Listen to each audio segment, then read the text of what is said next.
Jean-Michel Moreau, je suis en GAEC avec Jean-Luc Joffre, un voisin.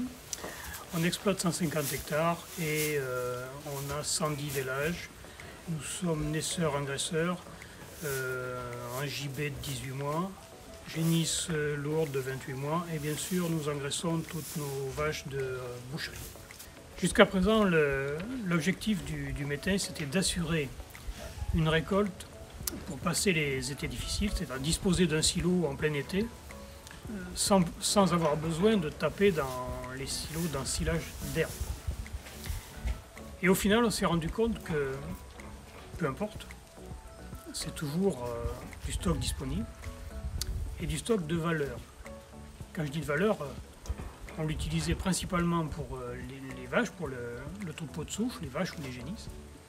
Et on s'est même rendu compte que l'ensilage de métail était un produit exceptionnel pour un troupeau de vaches pleines.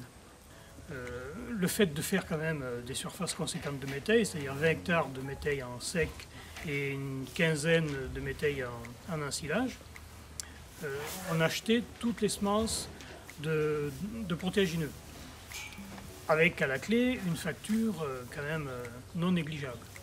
Alors on s'est posé la question de savoir s'il était opportun ou pas d'essayer de semer des semences de ferme.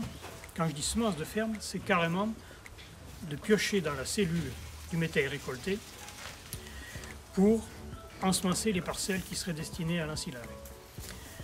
Ce qu'il faut bien vérifier, d'abord c'est la qualité de la conservation, bien entendu. Nous on fait attention déjà au stade de récolte. On essaye quand même de récolter le plus mûr possible pour avoir le maximum de valeur, mais aussi pour une bonne conservation. Donc là, jusqu'à présent, c'est à peu près le cas. On est en cellule ventilée.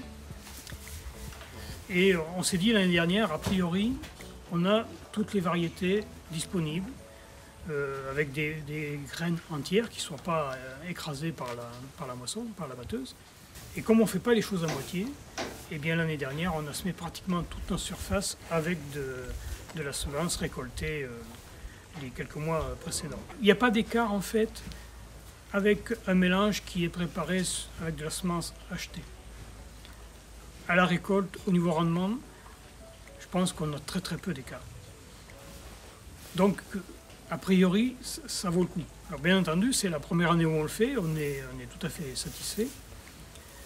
Et on va recommencer en espérant vérifier ce qui s'est passé en 2020.